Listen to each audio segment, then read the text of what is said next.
তোমরা যারা ধারার পরবর্তী সংখ্যা নির্ণয় করতে পারো না, তারা আজকের এই ক্লাসটি দেখো। ইনশাল্লাহ এই ক্লাসটি দেখার পরে অবশ্যই তুমি ধারার পরবর্তী সংখ্যা নির্ণয় করতে পারবা। ঠিক আছে? তো দেখো, আজকে যেই ধারাটা আমরা সমাধান নিয়ে আসি, এটা যশোর বোর্ড 24-এ আসা একটা প্রশ্ন। এখানে ধারাটা কি দিয়েছে? 5D এবং 15। এখানে ডি দেখে বুঝতে পারছি এটা একটা কি ধারা? হেক্সাডেসিমাল ধারা। কি ধারা? হেক্সাডেসিমাল ধারা। কারণ এবিসিডি শুধুমাত্র হেক্সাডেসিমালেই থাকা সম্ভব। তো নরমাল একটা সংখ্যার পরবর্তী সংখ্যা নির্ণয় করতে হলে আমরা জানি 1 যোগ করতে হয়। কিন্তু ধারার পরবর্তী সংখ্যা কার? ধারার পরবর্তী সংখ্যা নির্ণয় করতে হলে কি যোগ করতে হয়?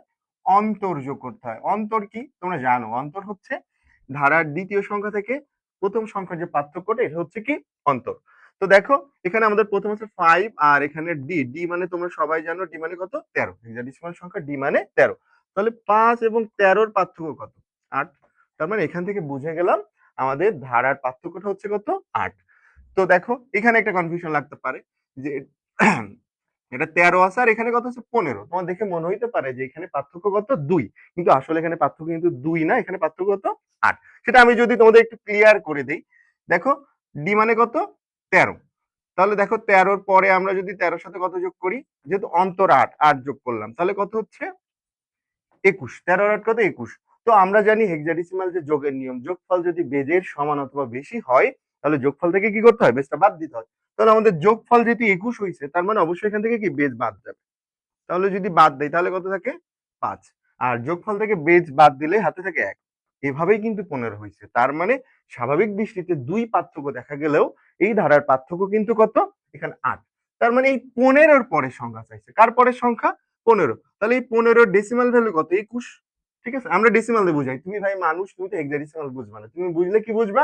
ডেসিমাল সংখ্যা বা প্রচলিত সংখ্যাটাই বুঝবা।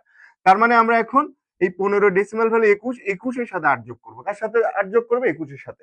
তাহলে 21 আর 8 কত হয়? 21 আর 8 কত? 29। তো এই পরের সংখ্যা যেটা হবে সেটা ডেসিমালে 29 হবে। তাহলে হেক্সাডেসিমালে কত হবে একটু দেখি। তো দেখো, যোগফল যেহেতু কি হয়েছে? বেজের বেশি হয়েছে 29, আর বেজ কত? Hexadecimal base 16। বেশি হইলে কি বাদ? 16 বাদ দাও। তাহলে 16 বাদ দিলে কত থাকে বলো তো? 29 থেকে 16 বাদ দিলে থাকে 13। তো হেক্সাডেসিমাল হিসেবে 13 লেখা যায় না, 13 পরিবর্তে কি লিখতে হয়? ডি লিখতে হয়। আর যেহেতু যোগফল থেকে বেজ বাদ দিছো, তার মানে হাতে 1। দেখো 1D। ঠিক আছে? তার মানে এখানে আমাদের 1D আছে, যে ঘ নাম্বার প্রশ্ন 1D আছে। দেখো, এই ধরনের এমসিকিউ এভাবেই খুব সহজেই সমাধান করে ফেলা যায়। ঠিক আছে?